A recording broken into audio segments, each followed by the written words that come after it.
On May 21st, HealthShare Exchange will be having its expanded member meeting, delivering healthcare value in a shifting policy landscape, strengthening regional collaboration through data sharing. As part of this meeting, there will be a panel looking at informing health policy to improve real time patient care. Today, we're fortunate to have the facilitator of this panel, as well as two of the panelists, to get a sneak peek into this topic and others. The two panelists are Dr. Adam Resnick, who is the director of the Center for Data Driven Discovery and Biomedicine at the Children's Hospital of Philadelphia Research Institute, and Dr. Anthony Green, who is Chief Scientific Officer at Ben Franklin Technology Partners. Thanks to both of you for taking the time to join me today. We're also delighted to have the facilitator of this panel, Greg Liptak. He's the Vice President of Research and Innovation at HealthShare Exchange, which many of you know as HSX. Greg, I have lots of questions prepared, but the best discussions often flow naturally. So let me start with you. What are you hoping to learn with the panel? Very grateful to be joined by Adam and Tony, who've become friends in addition to colleagues over the past 2 years. We've worked very closely together on several projects where HSX has been an important part of larger collaborations to bring to bear our data assets to help facilitate things like precision medicine research, advancing clinical trial recruitment, providing more accurate and real-time data to clinicians, to researchers. And so at our upcoming May meeting, we're hoping to discuss in more detail the importance of creating these regional collaborations to solve big problems. And I think this is especially important given some of the challenges on the horizon for healthcare in general, with a federal policy landscape that's definitely shifting, that's definitely going to change the way that research is funded, change the way that data are used. But also some interesting developments on the horizon, including artificial intelligence and more willingness by regional partners to collaborate to support broader business investment in the region. So I'm very excited to hear Tony and Adam's perspective on these questions.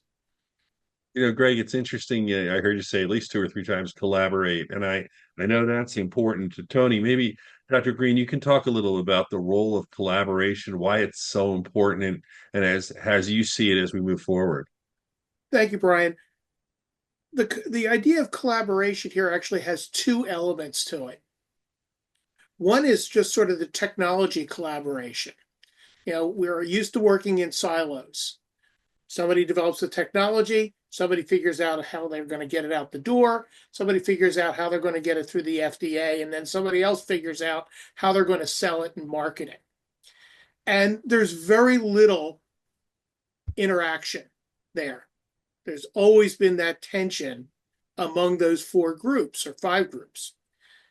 The other element of collaboration comes with the ability to leverage the assets of a region.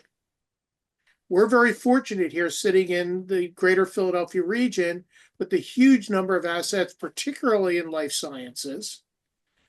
And for years, the notion of collaboration across institutions, across industry and university, of public-private partnerships has always been a challenge. That's changed. That's a cultural shift that I've seen in this region in all the years I've been involved in life sciences in Philadelphia since 1972. So I've been around a long time, but I've never seen this level of collaboration, not just university industry, but across region and across institution.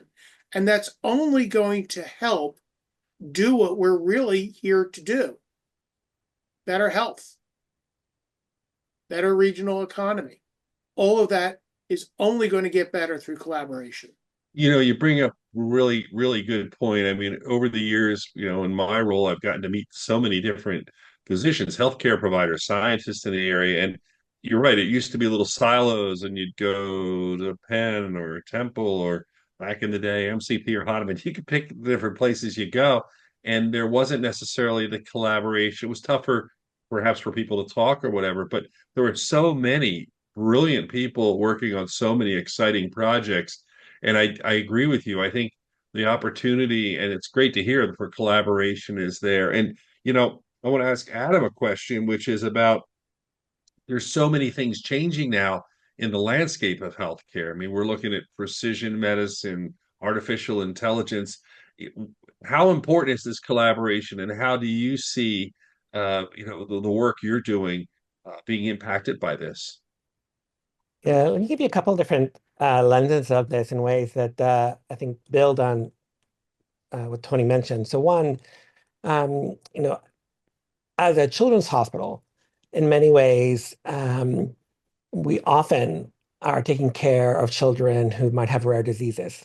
And in the context of rare diseases, um, no single institution may have the full breadth of patient resources to advance discovery and care. And so it's very natural for pediatric institutions to form collaboratives or consortia.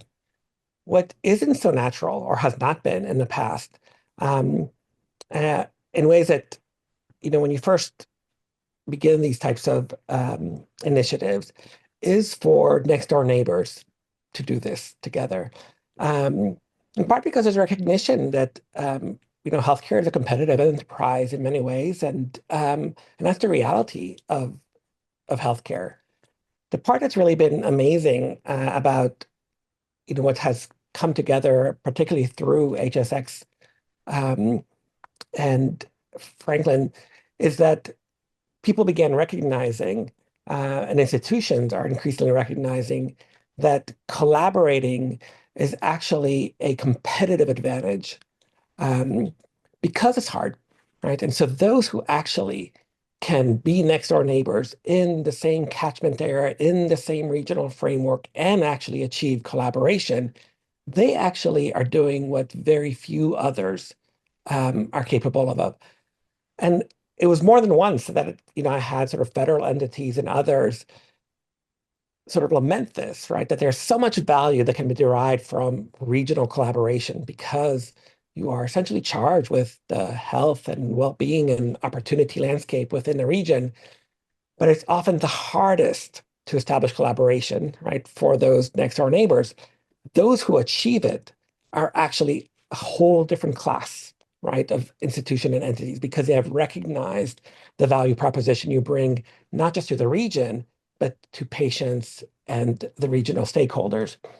So for me, that alignment between, being in a pediatric institution and existentially needing to collaborate across the nation to run trials and often, advanced discoveries because of our patient populations, to have that same type and even deeper opportunities in a regional context is unprecedented, for us. And it comes just at the right time when the opportunities around precision medicine have begun to essentially exponentially grow.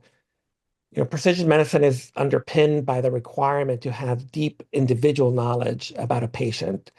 And what's been transformative for us over the last few years is our capacity to measure and assess across multiple modes, right, a patient's disease state, right? We have more technologies, more tools to run assays and interpret their biological context, not just as point in time, but longitudinally.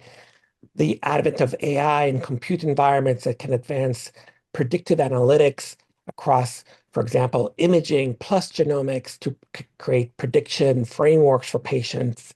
All of those things are technology advancement that are coming our way, and the opportunity to implement them as a regional framework that then brings other collaborations, other entities to increase the potential for this ongoing precision medicine context, where we can truly understand and treat individuals on behalf of their unique biological setting, innovate in how we run clinical trials on behalf of those types of conditions, and leverage that cross-institutional expertise and touch points to the community is really a transformative moment.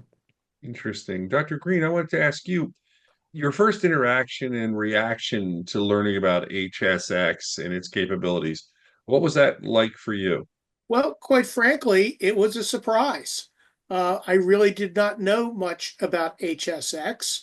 Um, you know, I've done clinical trials and we've supported clinical trials as Ben Franklin Technology Partners, but the mechanics of this were really somewhat vague to me.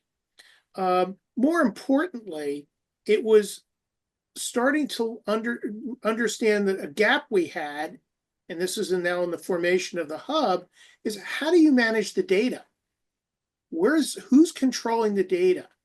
And how do we use those data, to Adam's point about coming up with new interventions? Or how do we manage a clinical trial to go from 7 years to 5 years and save, tens of millions of dollars, and more equally important, the time it takes to get an intervention to the market. And so learning about what Greg was doing was really quite fascinating, because it was a piece I didn't fully appreciate. But most importantly, what I didn't appreciate was the power of what we could do with those data. Whatever Greg's doing with his partners, what Adam is doing at his level, or what AWS does as one of our hub partners with cloud and cybersecurity and health data, all of this becomes a critical underpinning, because to Adam's point that he said, we can discover things, and we can use HSX and their capabilities and the partners that Greg has pulled together to get these interventions out the door. But what we also were missing was, how do we utilize all those data in the middle part? How do we use it to improve manufacturing? One of the single biggest challenges to cell and gene therapy is the cost of the manufacturing. It's unsupportable. $3 million for a gene therapy product is not a product. It's a couple off. We need to drop that by at least an order to maybe 2 orders of magnitude. That's not going to happen unless we combine all what the data can help us do, not just at the front end or at the back end, but even in the middle. So it was really critical to interact with Greg and the team at HSX and figure out how they work and how their tentacles reach into the hospital systems and the clinical trials, and how you manage all of that, that all of a sudden that coalesced into, Greg, quite frankly, came up with the idea of the single clinical trial network for the region. That's transformative. And that's very new. And every time I talk about this, people's jaw drop and say, wait a minute, you've got all these institutions that never talk to each other agreeing to participate in a single clinical trial network? That's huge. And it's different. And that's where the real groundwork that Greg and the team at HSX has built here is that level of not just managing the data, but the credibility with which they can manage that data. If I'm understanding what you're saying correctly, and obviously you guys are right there on the front lines with this, but it's almost as if in the past it seemed like it was bad business for these groups to get together, and now you're realizing with HSX and with abilities to do these things, it's actually a better business investment. You actually can work together, share, and selfishly as a clinician, I see it also really helping the patients more as well. Brian, if I might share an anecdote that Adam shared with me that sticks with me to this day, in talking about a family of a young child with cancer, and then thinking about the reaction that we as a society have to the sanctity and the privacy of our healthcare data. And there's this real concern and valid concern around who should have that data, what should they do with it, right? I think that's a very critical conversation that we all have, and HSX has a very, very rigorous governance structure and privacy structure to ensure the security of anyone's healthcare data. But when you put yourself in the shoes of a family of a sick kid, and this again Adam's sharing with me, is they don't want just one clinician looking at their child's data. They want 50, 100, 10,000 researchers all looking through a different lens at that data to help figure out how they can find a cure for that child. And I think that's a really powerful message of how do we create the right infrastructure, the right environment, so that all of these data that we steward on behalf of the region's healthcare entities can be used for the greater good. And so to advance patient care and while maintaining this rigor, the cybersecurity rigor and the privacy rigor, becomes one of the key equations that we're working toward with Adam and Tony in the creation of this clinical trial network. When I started out as the doctor, I was supposed to have all the answers, and we realized we didn't. Now we realized in just bedside care, it's a team. You have the pharmacist, you have social worker, you have the nursing, you have everybody gets together, and the minds are greater when they work together. I want to shift it a little bit to if I could, to Dr. Resnick, and I want to ask you about maybe an example like the the ARPA H project. Tell me about that, and as an example, maybe. Yeah, it's really tied very tightly to what Greg just mentioned, which is that um, so the ARPA-H is a new federal entity that really was developed in recognition that while there are a number of different federal entities, including the NIH, that sponsor research, that there are opportunities to advance technology-driven solutions across a much more variegated stakeholder community that spans from commercial to regional to academic entities. And that building of technology might require a dedicated and much more facile framework to solve problems that are hard in this way. And this is a hard problem. It seems simple to connect and exchange data, but it's not. It's not when you're trying to both maximize the impact of that exchange on behalf of a patient, on behalf of discoverability, and at the same time fulfill your requirements for security and auditing and provenance that's required in that setting. But if you get that right, it could change the course of a patient's life. And I'll give you even a more tangible example, which is actually today, just this morning, I'm part of an email chain that's national, where, a clinician is essentially copying and pasting some clinical notes and some images into a email and sending it out to 50 other clinicians, asking for guidance and advice on, what should they do with this patient? Has anybody ever seen a patient like this? What did they do in it? Now, amazingly, right, because, clinicians are good humans, he starts getting responses back.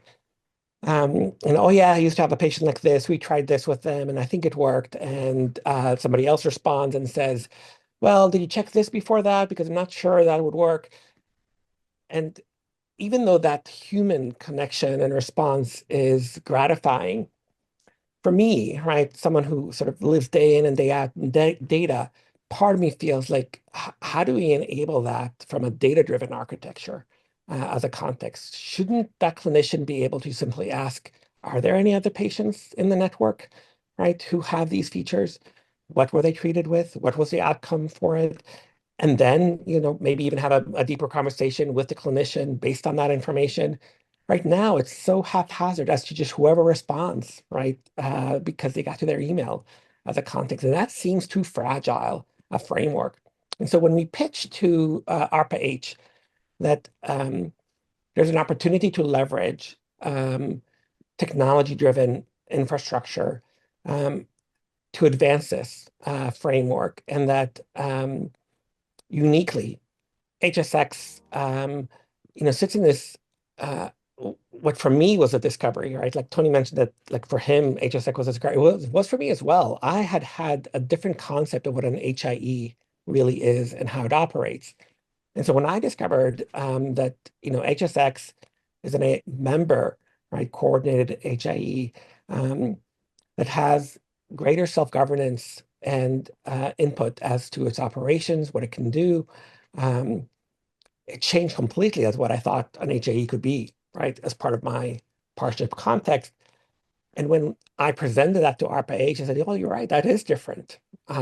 Let's iterate and experiment around what can happen when you have a partner like that to drive regional networks that could potentially increase that efficiency of connection around interpretation of what is increasingly complex data in ways that's data-driven, supported by infrastructure that's more robust than email, right, for interpretation and analysis of data in ways that you can reuse, right, and reinterpret and grow and build on, because that's what you want, right? You want that clinician who is asking the question, you want for them and for that data to become part of the next person's capacity to ask the question, right? Right now, that email chain stops, right? And there isn't that connectivity. But if you build that infrastructure that builds on itself, because the system itself is built on behalf of that setting, it transformed opportunities for care, can reduce costs, reduce mistakes, all the things we want to do on a day-to-day basis, for patient care. So when we pitched this to the RPH team, they said, that sounds like a great experiment. It sounds like it's a hard one, but it sounds like you have team members who are willing to essentially embark on that experiment and iterate on the solution space for it. I was going to say, because I think they can understand that, like the way you explain it, you describe it, whether, you're looking at going, that makes sense. I mean, that it should only be better if we can do that, and for those of us who were around at the beginning, we joke about the early technology, but how frustrating it was, the vision was things like this, the opportunity to build and be better than the sum of its parts, essentially. Um, I want to ask Dr. Green a question for you about, like, when you go around and you talk with business leaders about the regional clinical trial network and what you're doing, what's the response you're getting? Response is absolutely positive all over the place. One of the biggest challenges for any company is the clinical trial side. It's insanely expensive as you go to pathologies that are hitting smaller and smaller or more distinct populations, which is what part of precision medicine is about. If you think about Spark Therapeutics, the first gene therapy that was approved, the eye disease, the genetic disease, the Leber eye disease that their therapy addresses, it's 100 patients a year. I forget the exact number. It's not rheumatoid arthritis. So first of all, finding the patient is tricky enough. And it takes time, and it takes enormous boatloads of money. Many clinical trials are now being done overseas because the costs are just insane, or they just can't get to the populations that they need. And so the idea that a company, whether it's here in the region or it's a company we bring in, there's a company down at the Navy Yard, Iovance Biotherapeutics, cell therapy company, has an FDA-approved product. They came from the Bay Area, and they came here for a very specific reason. They got tax credits, they got a location, they got access to technology out of the institutions, and they got a workforce. And manufacturing space.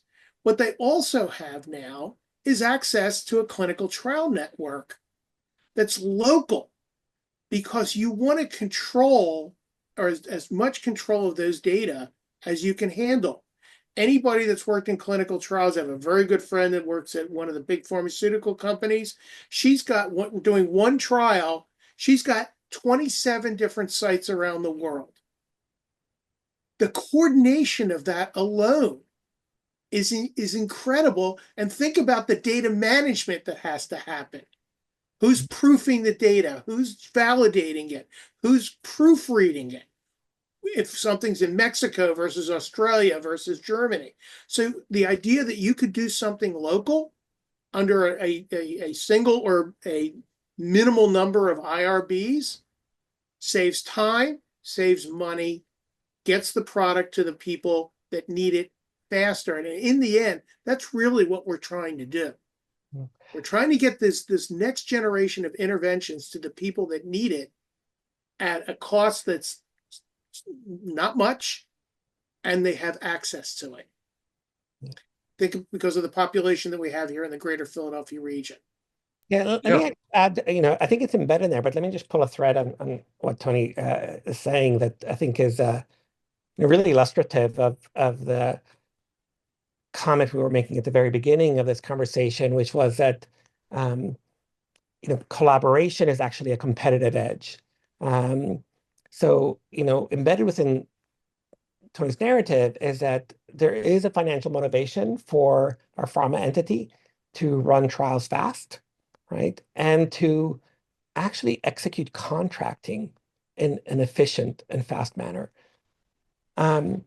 If you can get groups of institutions to agree on the contracting so that there's a single point of contracting for pharma, that's an incredible competitive advantage because that's the bane of the existence of having to go from, AMC to AMC or for institution to institution and renegotiate a contract for every single trial site.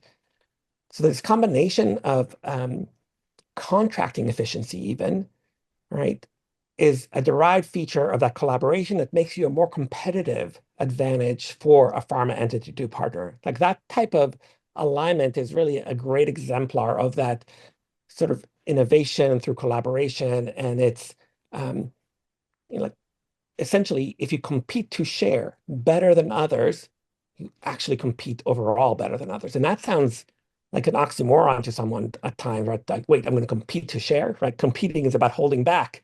Just the opposite here, right? Like the better you actually can coordinate and reduce the barrier to the next person interacting with you, that's a competitive advantage. And I think the clinical trial context is a great example, of that. And then to Tony's other layer on that, then having, a trusted auditable framework like HSX, right? Create a unified exchange and standardized context for that is like super icing on the cake, on top of that. But you add on to that now, you have this resource that we're trying to pull together and getting some success and getting some traction. Now you can start to say, what can we do with that? And one of the first pieces that we talked about, and Greg and I talked about this at length, is we can now start to develop processes using all those data to design better clinical trials from the get-go. The numbers, the numbers of drugs that fail in clinical in phase 1 or preclinical, never even make it through the FDA, fail at phase 1, phase 2, phase 3, never get anywhere. Anything we can do to increase those percentages, even incrementally, although we'd like to, make that, significant, has a huge impact on what the eventual cost is going to be because the companies have to recoup that when they charge for it. Time to market. If we can design better clinical trials, we can get better predictive analytics about what we can do. If we have better, as Adam's pointing out, genetic information or proteomic information about a patient population, you don't waste time doing clinical trials on populations where it isn't going to have a benefit.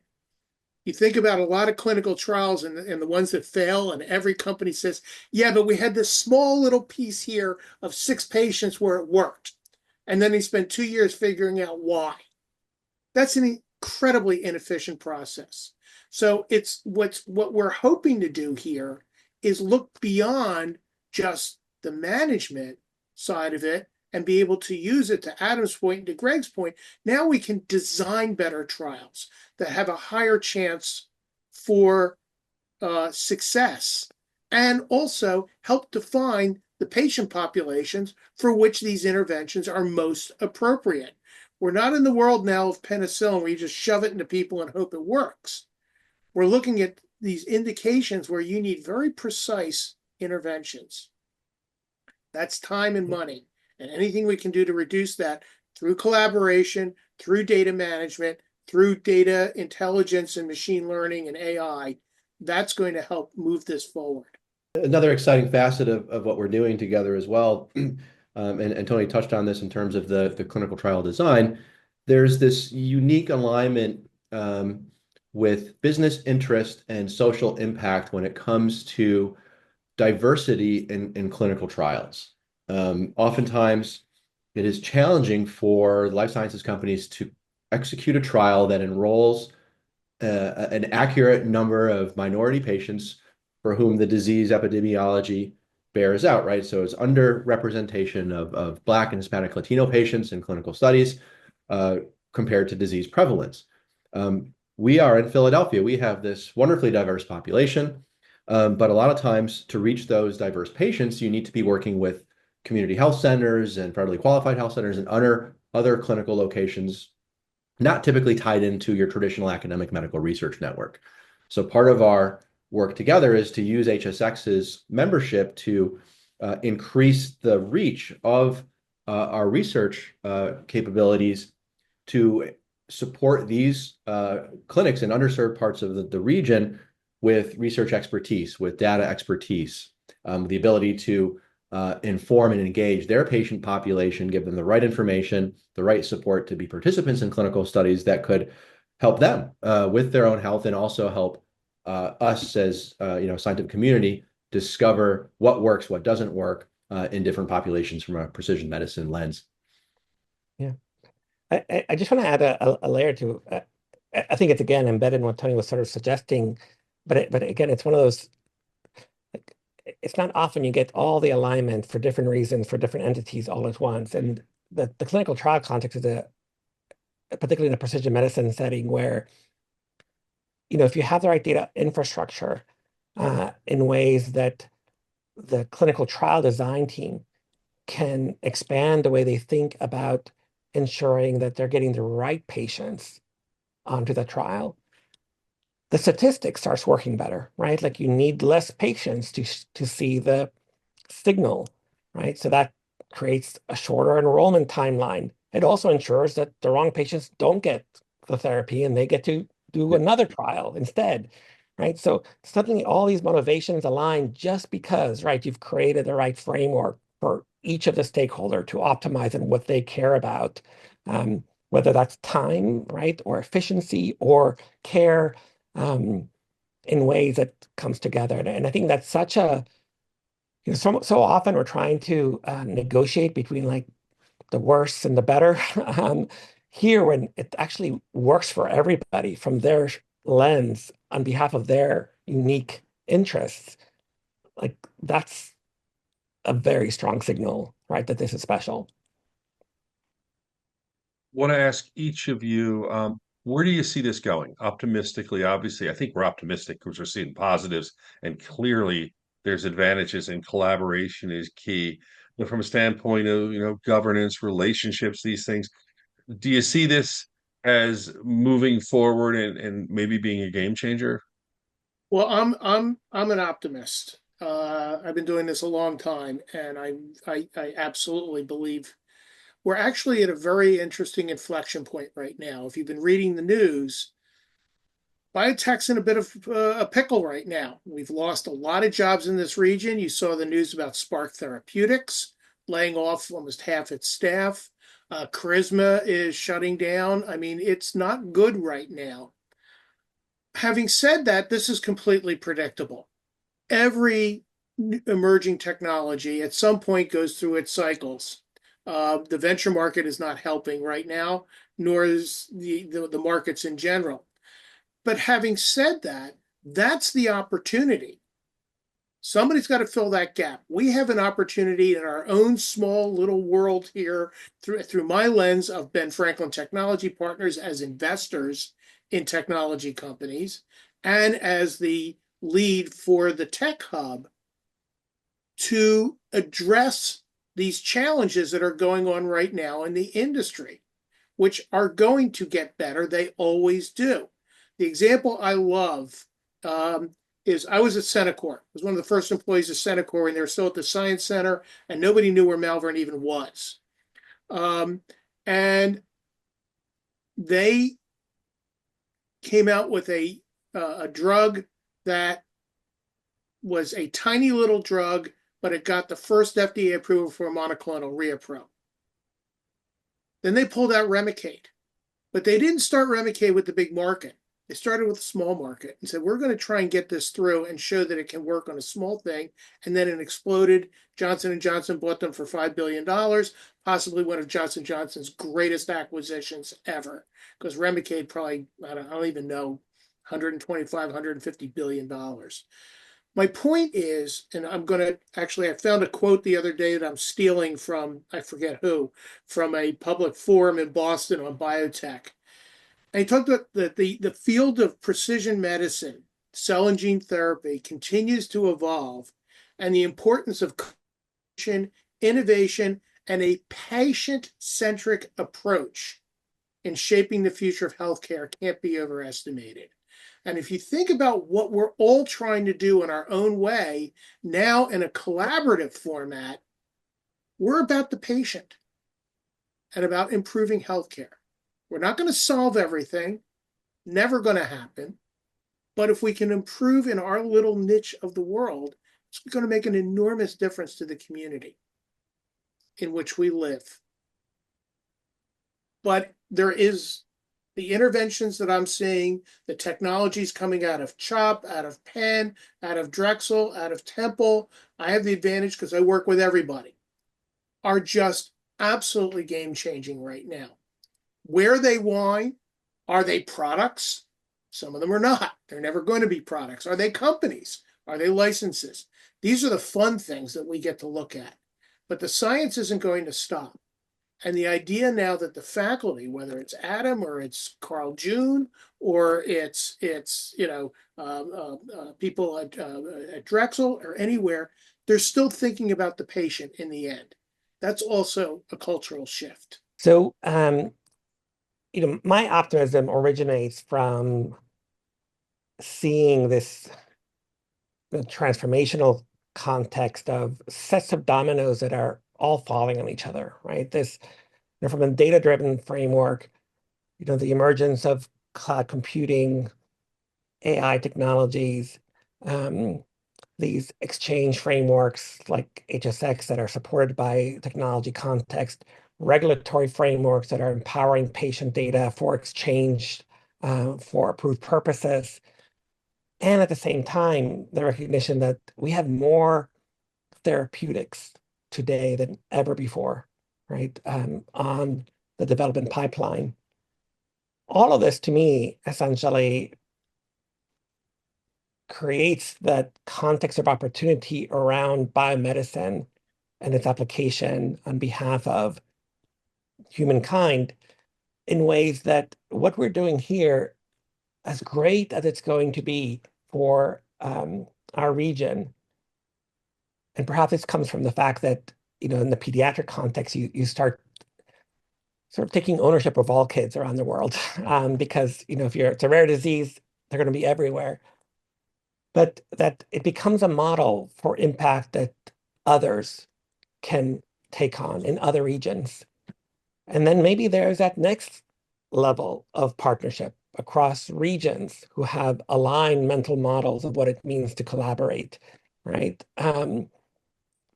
I can completely see that emerge, as a framework. And I'll just end by saying that, I don't want to underestimate that or insufficiently give credit to the fact that as amazing as the technology landscape is here, as the resources are in Philadelphia, as the human and intellectual capital are, what makes this work is the humans that are partly on this call, right? You can have all of that and it fails, right? If the humans, right, who have not come together and said, you know what, we want to build something different together. And I'm not sure that there is a city in this nation who hasn't owned that since the birth of this country in one way or another, like Philadelphia has. So for me, it's a continuation of our narrative in Philadelphia of the humans deciding to do something different, capitalizing on the opportunities at hand in ways that would lead others. And for me, that's incredibly empowering, especially in disease settings that we often live day in and day out with, as I think Greg mentioned, where we still don't necessarily have a therapeutic recipe, right, that's curative for these patients.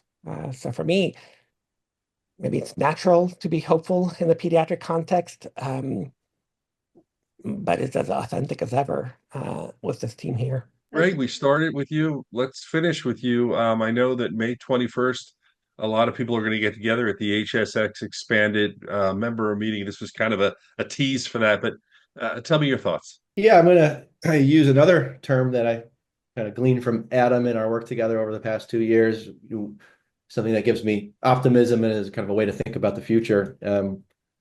We collectively in Philadelphia are shovel ready, and I love that term for kind of describing, kind of a less industrialized process and a more computerized process with data sharing and research. But we have these incredible component parts with these amazing institutions that Tony led off describing, motivated people, motivated government at the state level especially, and data assets that are all, when combined in the right way, are ready to go to take it to the next level of supporting more efficient research and better patient care. And that's really exciting to me. And I think Adam touched on this idea of, if we can build it here, we should then be able to keep expanding it. And in fact, we are in a very active conversation with Governor Shapiro's office, and the Office of Transformation and Opportunity, and the Department of Community and Economic Development specifically. And by the way, as a preview to our panel, someone from Office of Transformation and Opportunity will be on our panel. They just confirmed today. So that's good news. We'll be having someone from Governor Shapiro's office at our main meeting. But they caught wind of what we were developing with this clinical trial network, and said, this is exactly what we are interested in. Let's talk more. Let's see how we can think about positioning this for a statewide network. So that conversation is already in play. And HSX has already been communicating with other of our HIE partners in New York and Maryland, sharing some of these ideas. So we're not that far away from being able to take a concept like this, get it right in Philadelphia, and then potentially export it to other parts of the country, all to the benefit of patient care. So imagine the effect that could have on business investment, on reshoring clinical trials from overseas, supporting jobs and economic opportunity for everyone in our region, if we can bring some of these companies back or have them invest more heavily in our market. And so hopefully, we'll be talking a lot about these things at the May meeting, where some of these folks will share their thoughts on policy impact. And I'm an optimist as well. I think, where there's challenge, there's opportunity. In creating this network, we are adding efficiency that the federal government will, I think, like to hear about, right? Looking at the way that we can reduce costs, and do similar or even more work, with the kind of same amount of data resources. So I think there's a lot of exciting things to be done. I think the meeting will get a lot of excellent perspectives like Adam's and Tony's, as well as from some of our philanthropic partners who are looking at healthcare in the context of health-related social needs, right? We still are the poorest large city in the US. We have a lot of work to do to leverage these data assets to help that population as well. So looking at it from both ends, right? Their clinical care as well as their social care, and where can data exchange be an important component of that. So I'm very excited to hear what the panelists have to say and hear Tony and Adam's perspective when we convene in about a month. That'll be really exciting. And Dr. I was going to say Dr. Adam Resnick, Dr. Tony Gregory, I want to thank you all for being here. And I'm kind of stunned in a sense, because you come into something and you're optimistic, but then you realize the value of the communication, the collaboration, the leadership, along with the passion and what it can achieve. So I think this meeting is going to be really excited, because a lot of people are going to get together, hear some of this for the first time, or share the great work they've been doing. So I want to thank you all for taking the time to talk today. I greatly appreciate it. And again, I leave very optimistic after hearing this conversation. So have a great day. And for everybody who's watching or listening, thanks for taking the time.